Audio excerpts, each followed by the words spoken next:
Okay, let's talk about self-awareness. We all like to think we know ourselves pretty well, don't we? But what if I told you that what most people call self-awareness is really just the first step on a much, much longer ladder?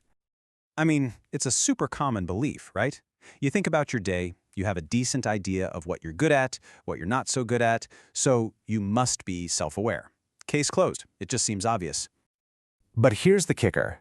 The truth is, most of us are just hanging out on the ground floor. We're operating at what we'll call level 1. And we don't even know that there are 4 more levels. Levels that unlock this incredible degree of control over our lives, our habits, and our results. So, that's the real question, isn't it? Are you cool staying at level 1? Or are you ready to see what it actually takes to climb all the way to the top? If you are, then this explainer is your roadmap. First things first, let's get our definition straight. Self-awareness isn't some kind of personality trait you're either born with or you're not. No, think of it more like a skill ladder. And every single rung you climb gives you a better ability to predict your own behavior, to control your reactions, and to ultimately design the person you actually want to become. Let's get into it, starting with the first 3 levels. This whole first section is all about observing. The foundation of this whole journey is just learning to watch yourself without judgment, almost like a scientist studying a fascinating subject. And here we are at level 1, reaction awareness. This is the classic hindsight is 20/20 level. It's where you notice your actions, your mistakes, but only after the fact. It's that moment of clarity that always comes just a little too late. Sound familiar? You know that feeling, hours later, when you're replaying a conversation and you just think, "Ugh, I shouldn't have said that." Or you look at the clock, it's 10 p.m. and you realize, "Wow, I wasted the entire day." That is reaction awareness in action. You see the mistake, but the moment is long gone. Now look, there's a good side and a really big bad side to level 1. The strength? Hey, at least it's better than being in total denial. You're on the scoreboard. But the limitation is massive. It's always too late to change what happened. And honestly, this is where most people live their entire lives. Okay, let's climb up to level 2. This is pattern awareness, and this is where things start to get really interesting. Here, you graduate from seeing these things as just isolated, one-off bad moments, and you start connecting the dots. You start to see your own repeated behaviors, the loops you get stuck in.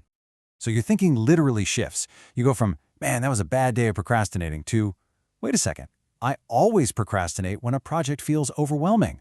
You see the difference? It's a huge leap from seeing events to seeing systems, and that is where real, meaningful growth actually begins. Climbing to level 3 brings us to trigger awareness. This is where you put on your detective hat. You're not just aware of the pattern anymore, you start hunting for the specific thing that sets it off. You're asking why. What's the spark that lights this particular fuse? At this level, you can map the whole chain of events. You see, okay, first there's the trigger. Let's say it's feeling stressed. That leads to the behavior. Bam, you're eating junk food, which leads to the result, feeling that regret. Once you can map this, your behavior isn't some big mystery anymore. It becomes predictable. And anything that's predictable can be changed. Okay, take a deep breath, because this is the major turning point. Levels 4 and 5 are where we shift from passively observing ourselves to actively designing ourselves. This is the giant leap from awareness to actual real-time control. Welcome to level 4, real-time awareness. This is an absolute game changer. Here, you don't just know the trigger, you actually catch yourself in the middle of the automated behavior. You feel that anger rising, you notice the urge to open that distracting tab, and right in that moment, you create what I like to call a pause window. And that pause window, it is everything. It's that tiny space between the stimulus and your automatic reaction, where you finally get to choose. You get to decide on a conscious response. Instead of just lashing out on autopilot, you can choose to take a breath. This is the one skill that the most disciplined people in the world have mastered.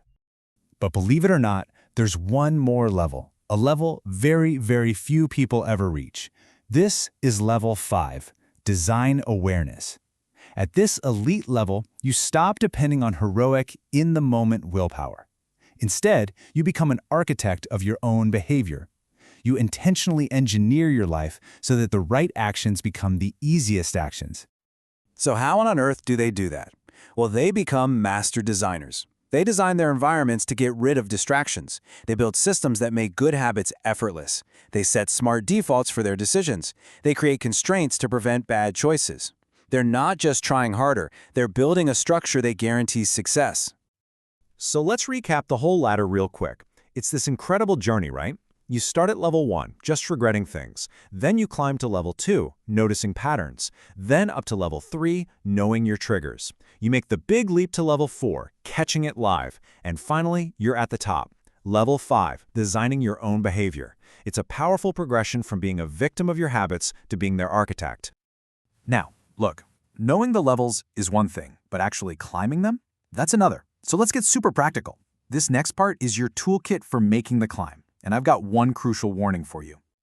The key to remember is that awareness grows with measurement. It's that simple.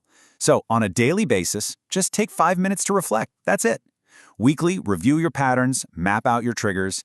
In real time, practice labeling your emotions and hitting that pause button. And structurally, start designing. Remove one temptation from your kitchen this week. Build one tiny routine.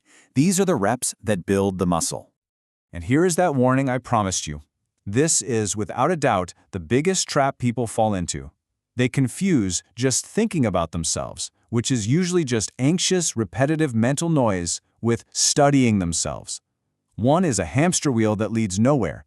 The other, structured observation, is the only path that leads up the ladder. And this really boils it all down to one core idea. Average people are in a constant, exhausting battle trying to control their behavior with sheer willpower. Winners? They take a totally different path. They build awareness first, and then they build systems. Because when you truly understand your own operating system, your triggers, your patterns, your weaknesses, you can finally stop fighting a war against your own nature. You can start working with it. You start designing your life to turn your own nature into your greatest advantage. That's how real winning begins. It doesn't start with more effort. It starts with more awareness. So I'll leave you with this question to really think about. How are you going to start designing your advantage?